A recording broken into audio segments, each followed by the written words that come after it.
Hello everybody, welcome back to the chess channel for beginners, and I am going to go over a new opening that I'm using, and it's called the Trompowsky Attack.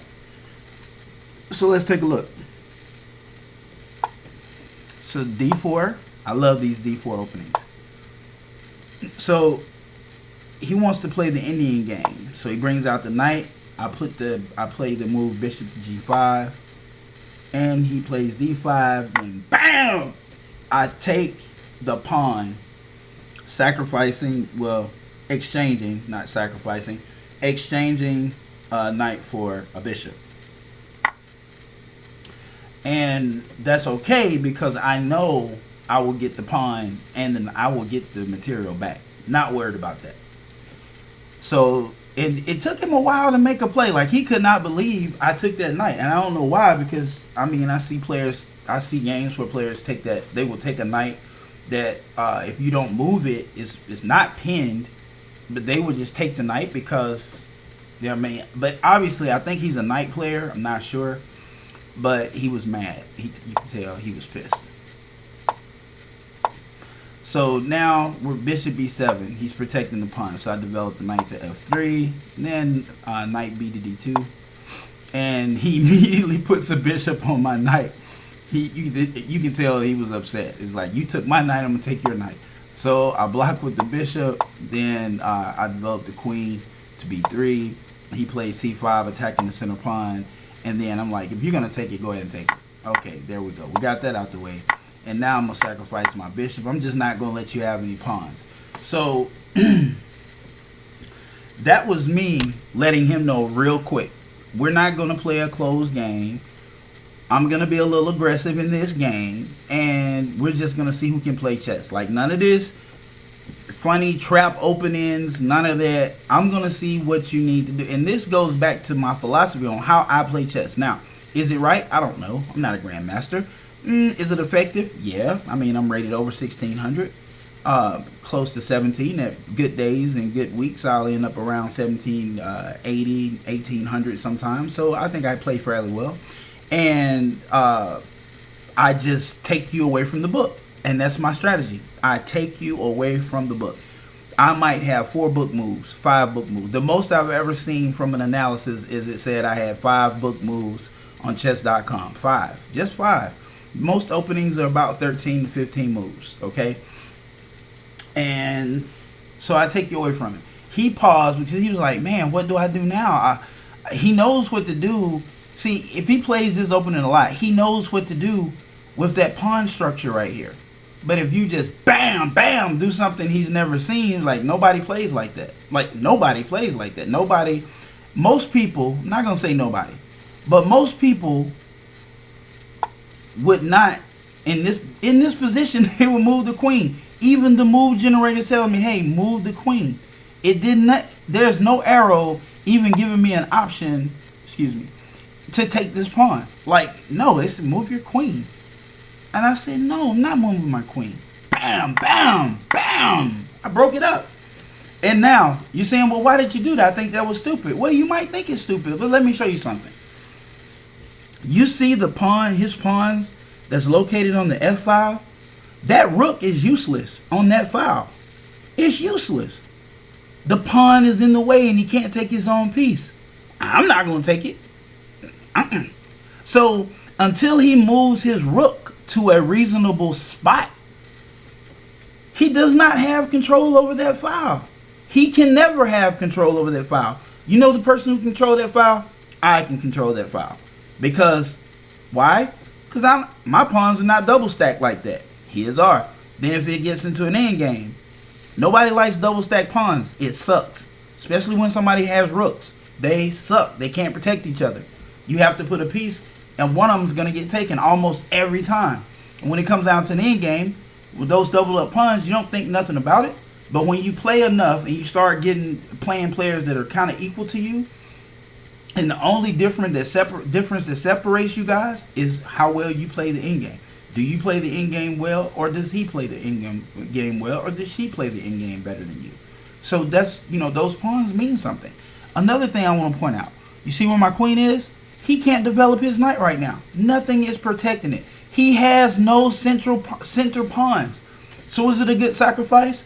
Yes, it was a good sacrifice. In my eyes, it was a good sacrifice. It was a good sacrifice. If he plays the pawn, I can immediately put pressure on the pawn. So just by moving my queen down one square, I think it was a good sacrifice. So continuing on. It was so good that look what he wants to do. He wants to trade queens. Nope. Why? Don't need to. I'll just start harassing some things over here. So I castle queen side. He immediately started pushing the rest of his pawns this way.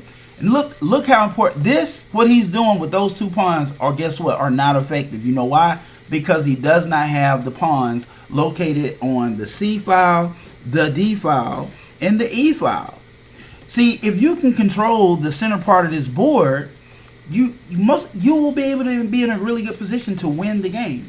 So look who's controlling the center of the board. Who I am, me. That's me. So look, he plays this up. I don't know why he's doing it. Like it's nothing going to materialize out of this. I am coming up with an attack right now, getting into my mating sequence that's going to be vicious. Okay, so now every time this knight moves, and I'm willing to sacrifice that knight just to open up that king completely. I would do that. Now, so he's pushing and I'm pushing and bam, check. And immediately, notice what I do. Immediately I start running that pawn up the board, limiting his king space, limiting his options, making room for my knight, making room for my queen. Why? Because he has a powerful piece right there. He does have the dark square bishop. But look at this. This pawn is in his way. This pawn is in his way badly. Because the file, the diagonal that he needs to be on, he can't get on it. He cannot. He's got the dark square bishop and the queen and the knight. He has a dark square bishop, and his bishop and his rook on this side is completely useless. Yes. Did he do a good job of making a file for his rook? Yes, he did. Let's take a look, though. So he makes a file. So I just block with the knight. And then I move over here. Slick move. Why? Because I want to attack the king. I want to take that pawn for him. So he comes down. Bam! Check! Bishop F4. I just move over a square.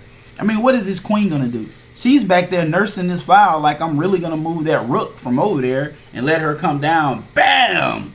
No. Not going to happen. If you want that pawn, you're going to have to come down and get took. That's what you're going to have to do. Okay? So, oops.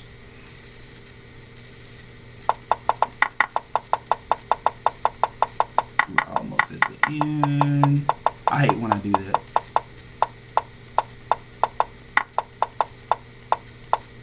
Almost there. Alright. So right there. So now he lines up the rook on this pawn. Ooh, he can take it freely. But just as he did that, I threatened his bishop. He can't take the bishop because the queen will take him for free, and he's in no position. And him taking this piece here is just to support the queen taking this pawn here. So to lose this bishop, which is a very key piece in this puzzle, he doesn't want to do that. So he moves his bishop. Now, could I have taken the bishop? Yes, I could. Yes, I could. It would have been a good deal. Okay. But not yet. Not yet. Bam! Check. Well, his only option, because he can't move his king, is to push the rook up there. And guess what? There's the little pawn. At this point, he has to sacrifice his bishop. And it killed him to do it. I know it did. But I'm going to show you something. Here's a caveat for the beginners. Don't do this. I swear you don't do that. You could do that, but don't do that. Like, what are you going to do from here? Because now you lose. You can't. Well, they can't take your knight. That's a good thing. But you got issues over here. See, if you didn't have these kind of problems where you don't have a bishop, you got a wily coyote knight over here, you got this piece that can be taken for absolutely free, Okay, so how could you maneuver it? Well, there is a way. If he takes this pawn, you could play this move here. Because the queen still can't come down. And so what it probably do is this right here. Now, here's your problem. You got the queen. This pawn is separating this. Okay? So if you go here check, which that's not what you should do in that scenario, you should definitely take the rook, move the queen, and then play this move here. Because this rook can't move. If this rook moves anywhere left or right, it's over with. So now what? Now what do you do? I mean, what do you do? Really? The knight can't come here because you'll take it, right? Well, the queen can do that. And if she does that, then you had a bad day. Because here's the deal. If you never got a chance to make that move, which now is checkmate, there's no problem. So that was really the only other option. And I think I did that right. So you take, no, you don't want to do that. So you take here, bam. You take here, queen takes, you got to do this.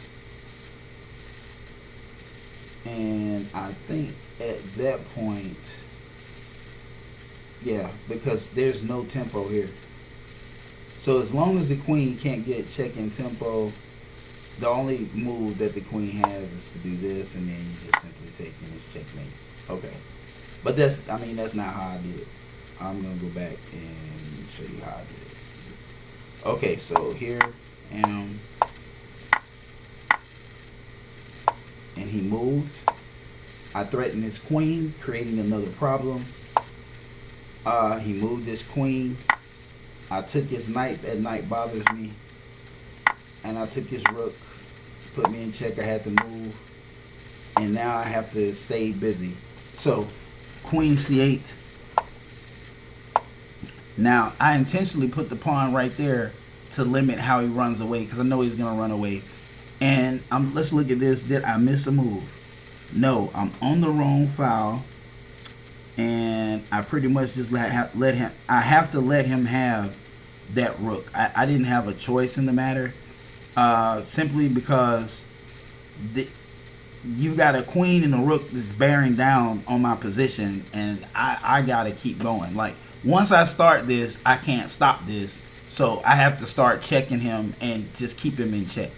So check, he takes, slide with the rook, free it up, check with the knight, check with the queen, check with the queen, check with the queen, check with the rook, and now it's over. Right here it's over, because those are two key checks that I had to get. The queen is guarding the squares g6 and e6.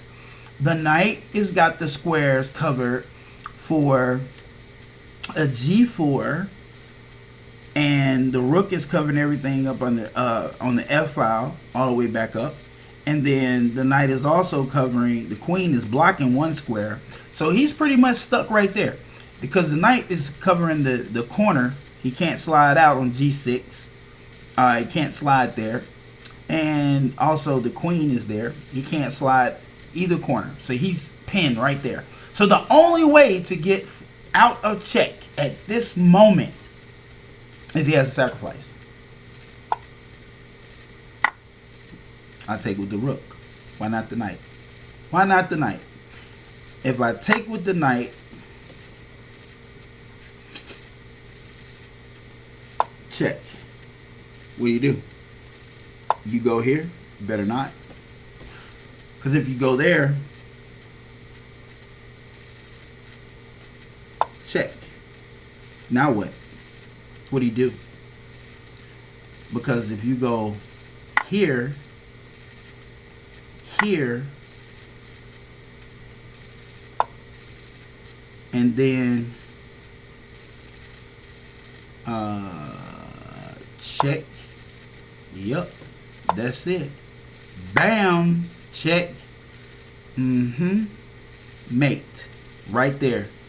That's why you don't take with the knight.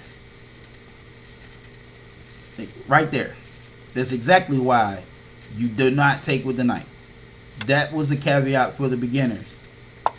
Check with the rook, forcing the queen to react. Now, he resigned. That is how you played that sequence. Because I just played it out for you. I showed you what would have happened. And these are forced moves. There's nothing you can do about it. If you come here and you take with this knight, his king is not in check. That queen is free to do whatever she wants to do. So the first thing she's going to do, check. Well, you can't come here. Can't block with the rook. Yeah, you can move the king over. You can do that. I will give you that. Check. You move the king over again.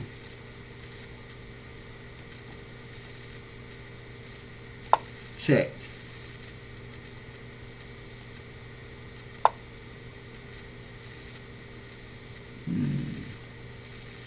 Check. We're going to do, let's see. You got to hide. Yeah, that's a good spot to hide. No more checks. Okay. So, you could get out of it. It's possible, but why go through all that? Just take with the rook and be done with it, and then use the knight to clean up the mess. As always, thank you so much for watching the video. If you're a beginner, I hope you learned something. I try to teach you something. Like I said, I'm not a grandmaster. I just love playing chess. I'm addicted to it. That's my nickname, Chess Addict. I play a lot during the day. A lot. I lose a lot too. Playing, those guys who play and are good with tactics. Those games get complicated, but it's so much fun. All right. Subscribe to the channel. Peace until the next video.